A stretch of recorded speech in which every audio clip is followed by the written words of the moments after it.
Hello, everyone. My name is Daniel Vronin, student here at the University of California, Santa Barbara, and a retail specialist. And welcome back to yet another case study. This one has been delayed for one main factor, which we'll go over in the slideshow later on um, as it transcends to the topic that we're going to talk about today. And also, I had some schoolwork. So, with those two factors, they added up, and for a delay with a little over 2 weeks now, actually, since my last video about Toys R Us, we go to yet another retail case study. And this one is about Blockbuster Video. What a difference? Question mark, possibly. So today we're going to be looking at Blockbuster Video, and their rising and their falling and what legacy they lived on. So let's go ahead and let's start the case study. So here are the table of contents that we'll be looking at today for Blockbuster Entertainment, or normally called Blockbuster Video. So we're going to give an introduction. What exactly is Blockbuster Video? The rise of Blockbuster Video, their factors towards the downfall of the company, their bankruptcy and liquidation in the decade of the 2010s, where the video rental service is today, and one last hurrah, including the legacy of Blockbuster and the video rental service, and the ultimate conclusion of this case study. So here's our introduction to the case study that we'll be looking at today. To bring back fond memories and nostalgia over Blockbuster Video, I decided to do research over the rise and fall of the video rental company that was a staple to millions of households in the United States. If you're watching this video and you still do remember the Blockbuster Video at their prime, you would know what I'm talking about and the aroma that I'll explain as well, through a reading perspective.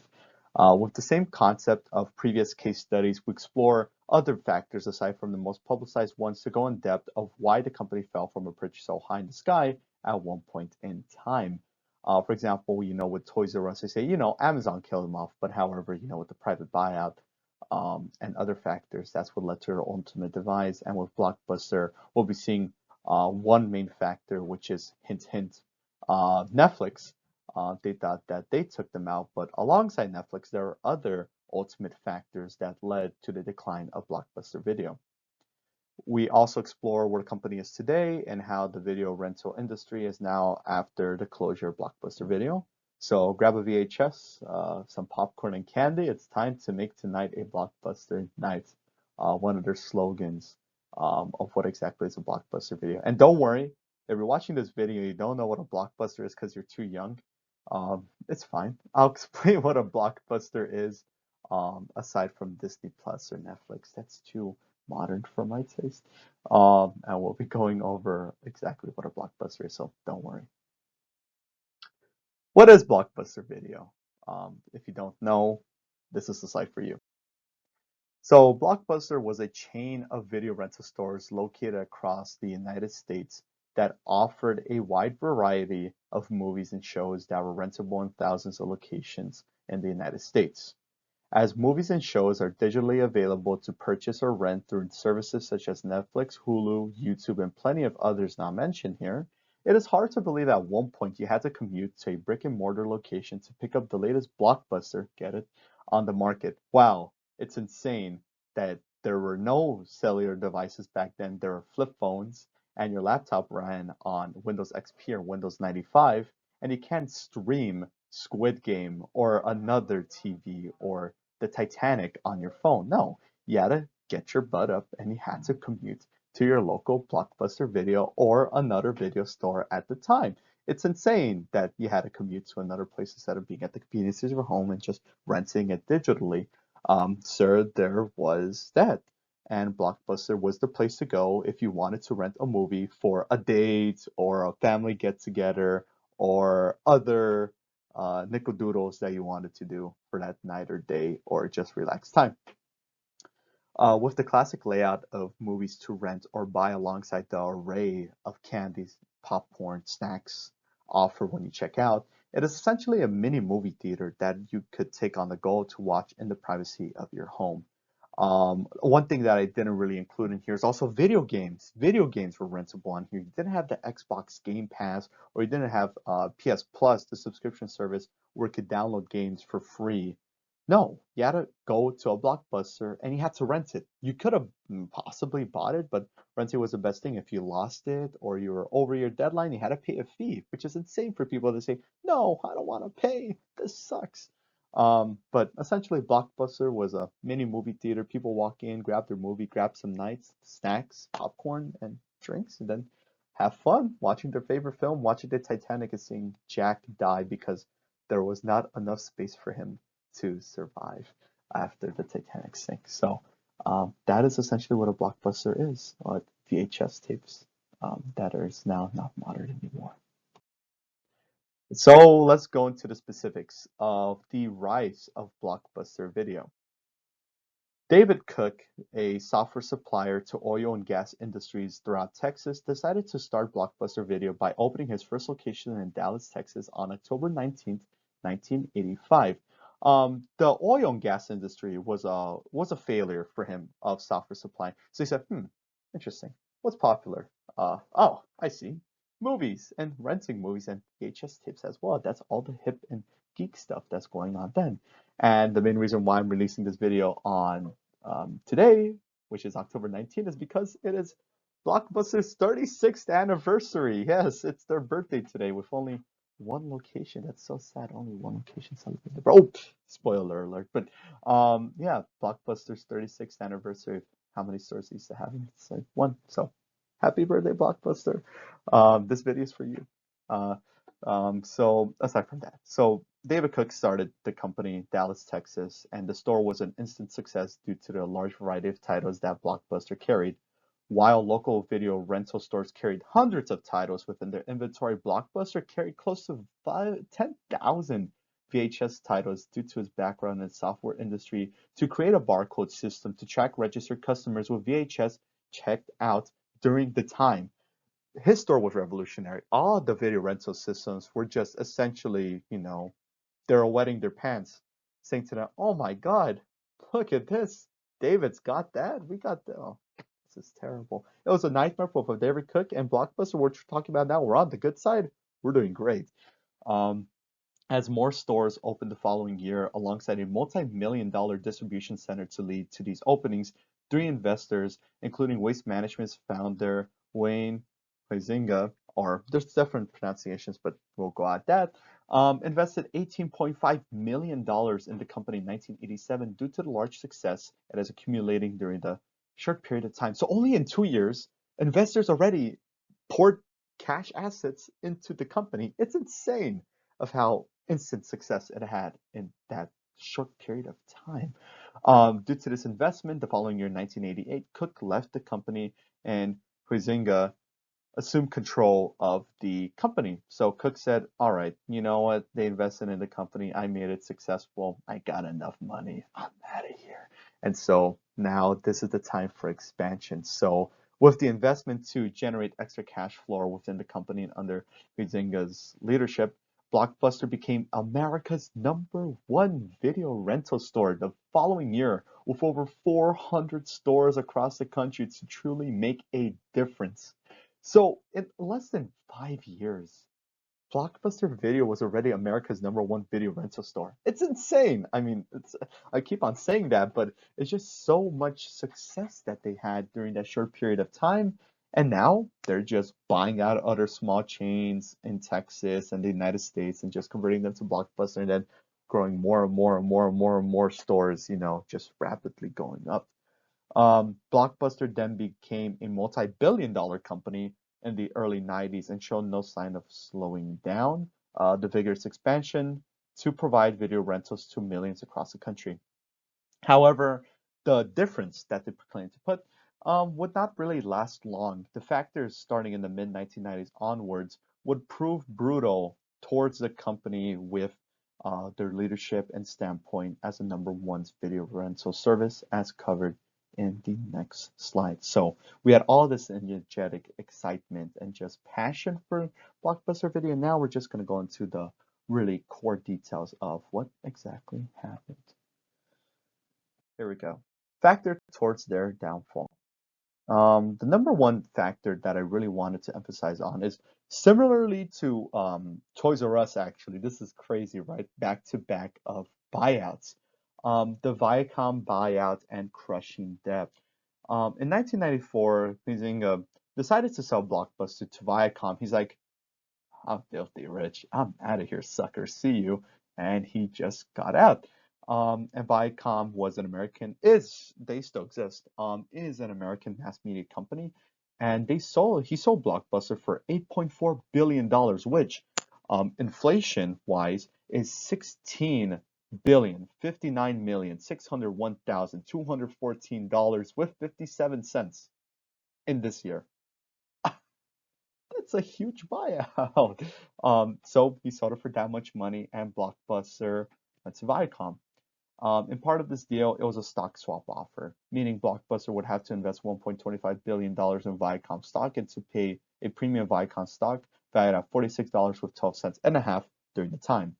However, this deal turned out to be brutal as Blockbuster had lost half of its value in 2 years under new boss John Antioco due to the lack of investment in other video categories aside from brick and mortar stores. And this will be covered in the other slides. I just wanted to emphasize that as Huizinga left, they got a new management and a new leadership team, and then that happened with the buyouts.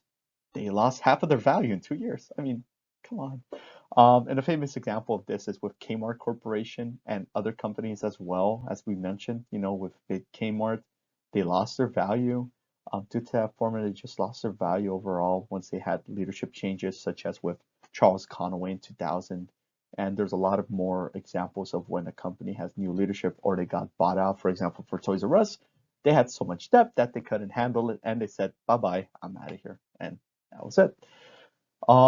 So after the buyout and under the new leadership, Viacom called it quits in 2004 by selling Blockbuster due to the factors mentioned in the next two slides. Alongside Blockbuster became a burden for Viacom due to the financial troubles as the video rental market continued to fall financially. With the rise of the DVD, CD, and with Netflix coming in, which we'll mention more, with digital platforming, the video rental market fell, and Blockbuster was a hard hit to that because they comprised most of the video rental market. So if they fell as well. And Viacom said, okay, we'll sell them. But however, when Viacom sold Blockbuster, it was terrible for Blockbuster because in part of the deal to spin off Blockbuster had to pay $5 per share dividend, which caused Blockbuster to accumulate over $1 billion in debt due to $905 million loan they had to take to pay off the dividend deal. So much like Toys R Us, they took out a loan, they paid it back. They thought they were going to get cash assets to pay off the debt. However, that never happened. And with Blockbuster, they took out a loan to pay the dividend deal. They never accumulated cash assets, which ultimately led them to the Chapter 11 bankruptcy 2010, with the debt going down to the grave. And that was what the next slide talking about, with closing thousands of locations, having debt towards the Chapter 11 bankruptcy September 2010. And ultimately, without the debt, well, hypothetically, right, Blockbuster would have had a chance in competing with rivals such as Amazon or Netflix with their on-demand service in the mid-2000s, or with them updating, because the competition had capital and Blockbuster didn't. Even though Blockbuster did try to do on-demand services or getting late fees, that's so stupid. I'm gonna explain that in the next. I'm gonna get so angry, right? But they got rid of late fees. They had on-demand services and they introduced some new platforms, but since they had limited capital, they couldn't really expand on it. They couldn't really improve it. While Netflix and Amazon did, Blockbuster didn't. And so that further spiraled it down into bankruptcy in the coming decade and all the closures of locations. So this one was a one that really hit home in crushing debt and the buyout that caused it in Blockbuster going out. The second main factor that I wanted to look at towards the Blockbuster's downfall was the poor leadership.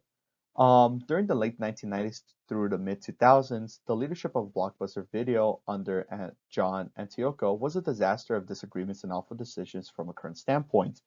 The first one that I want to look at, dropping late fees. In the video rental market, And just common sense in general, right?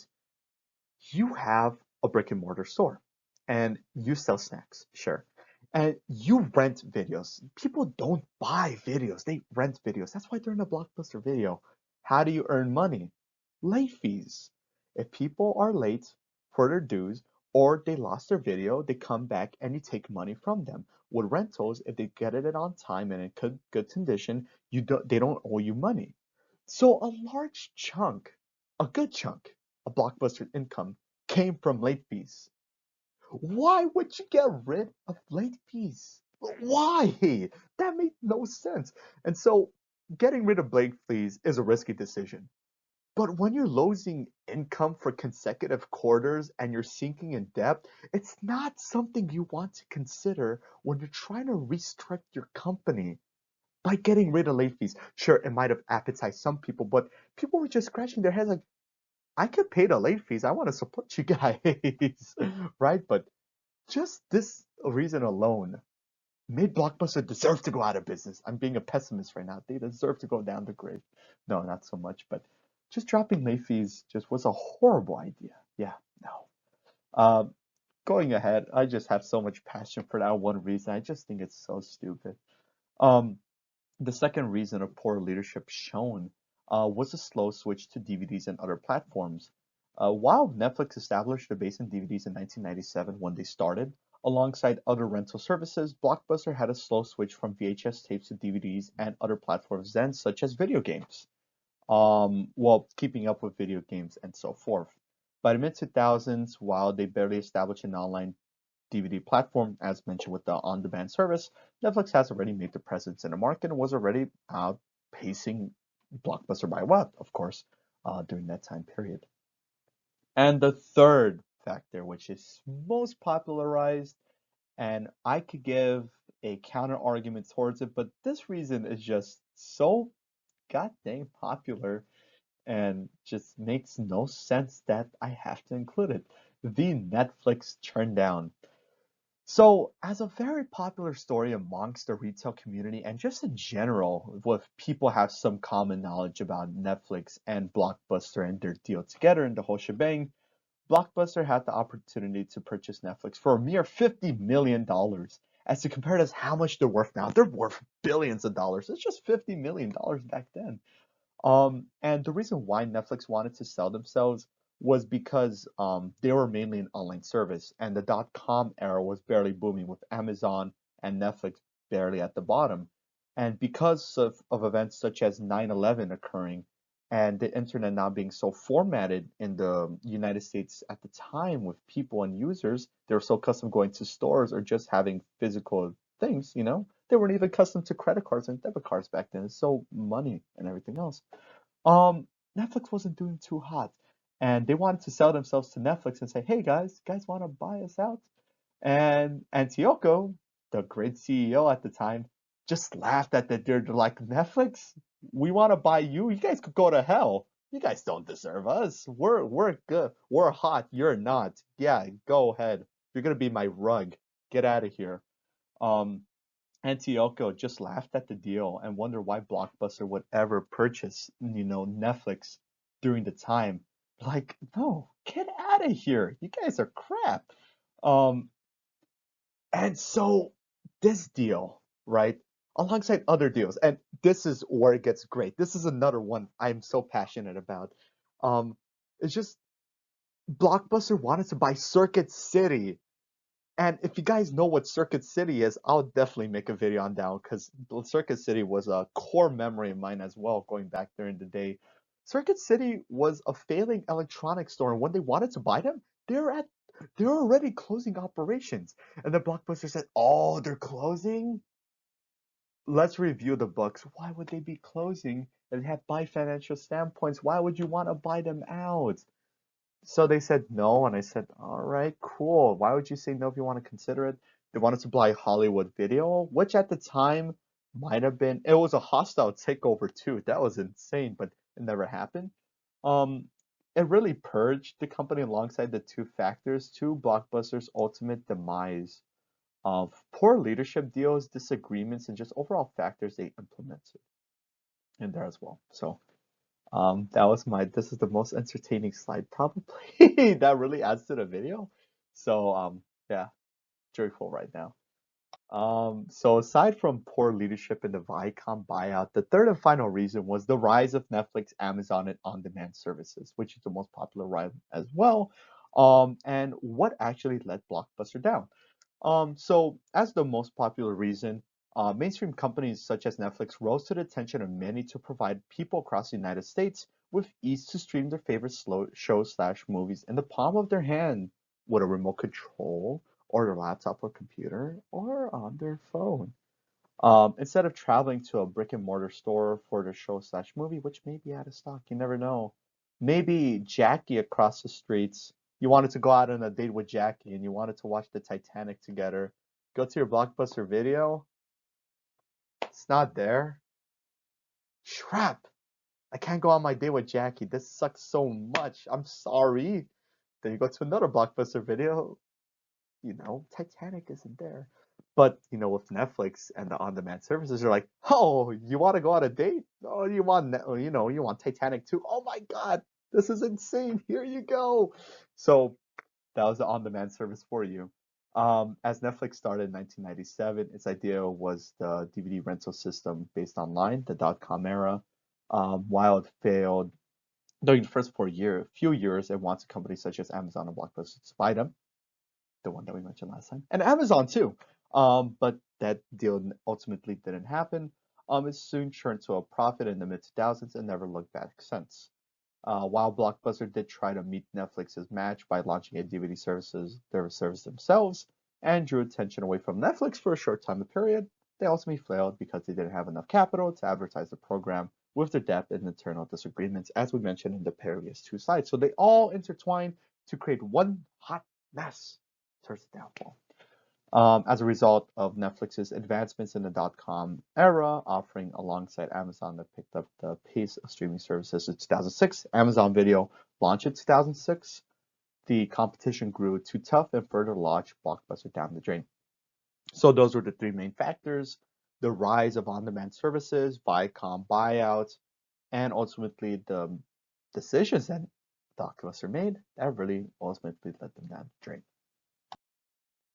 Bankruptcy and Liquidation of Blockbuster Video, with a fitting image right there of store closing, this location only. Haha, that's a funny banner.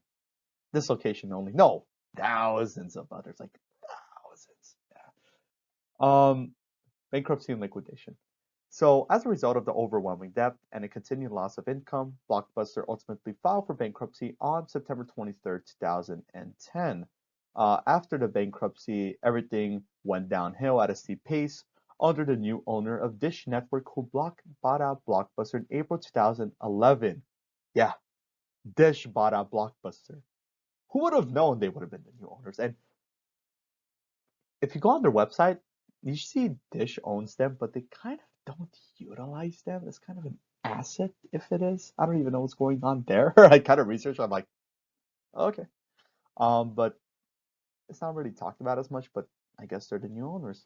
Um, for example, with a retail footprint of around 4,000 stores in the United States in the beginning of 2010, Dish Network closed all Blockbuster company-owned stores by the start of 2014, leaving around 50 franchise stores to open across the country.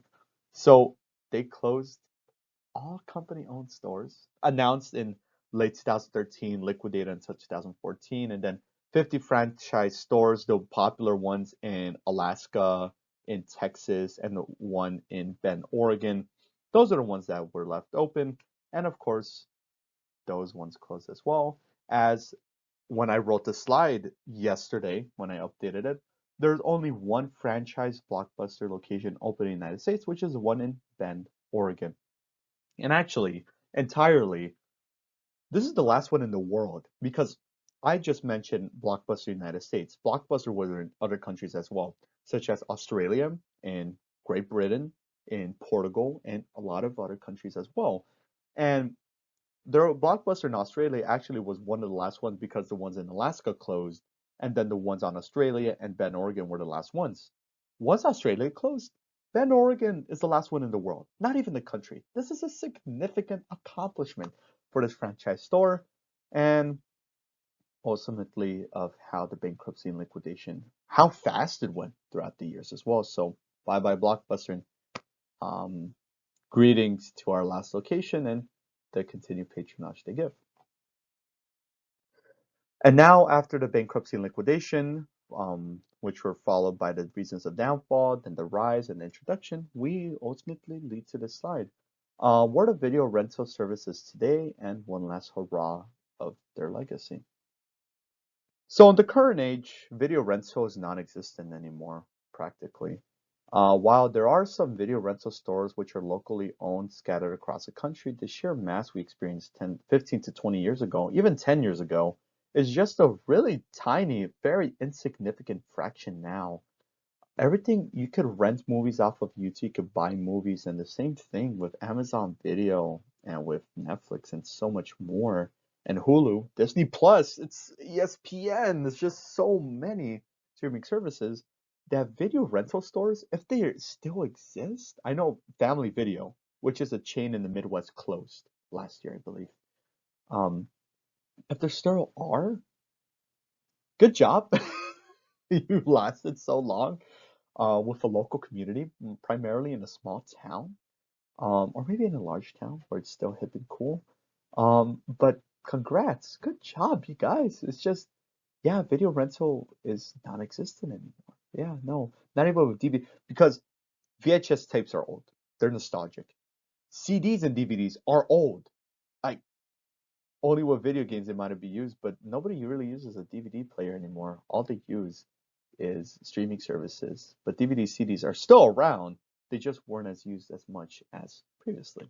So even that's going extinct, which I think is insane of that small years of technology improvements, how much effect it gave. So think about that. From this video, that's what you learned today.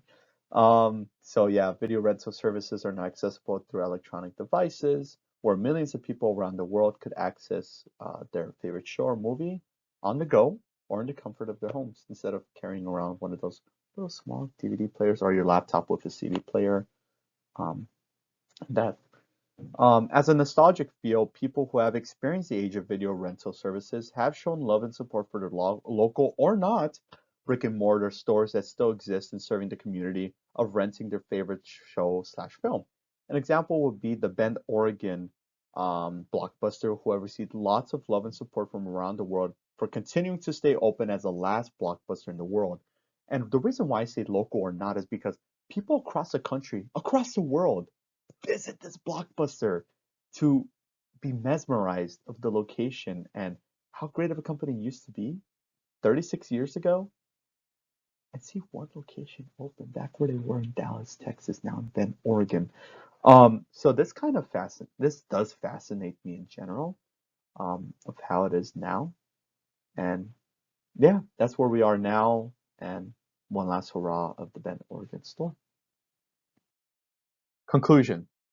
Blockbuster was a chain of video rental stores located across the United States that offered a wide variety of movies and shows that were rentable in thousands of locations in the United States.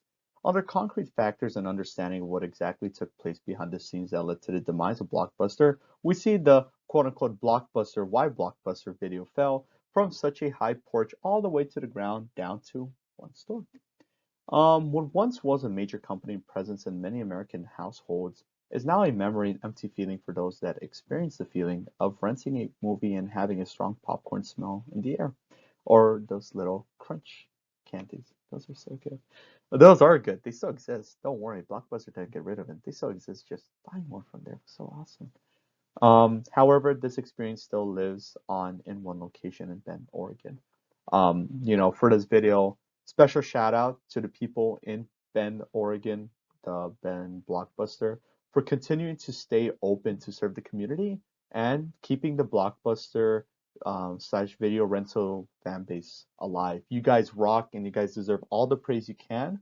Hope you guys can stay open for many years to come and just keep Blockbuster company going on as the last franchise store in the world. So special shout out to you guys. And also, thank you you guys as well for watching this video. It's been very entertaining to make. That scene in this video with the slides, I got so passionate about it because Blockbuster Video, quick thing, a Blockbuster Video was a great childhood, mind you. It was very nostalgic. Going into one, experiencing that, and the weird carpet smell. I think people could agree with me on that. And the workers were nice there as well. When I was a little kid. Maybe if I was an adult, I would have just, I don't know, yell at them. Oh, you teenagers, these guys don't know how to rent out VHS tapes. But it was great to make this video on Blockbuster's 36th anniversary. Happy birthday, Blockbuster! And just a special shout out to the Bend, Oregon store for keeping it alive. So I hope I informed you guys about the downfall of Blockbuster, where they were a couple of decades ago, and just the rental service in general. So thank you very much for watching this video, and until then, we'll see you when I make the next video. So have a great day, stay safe, and see you next time. Bye bye.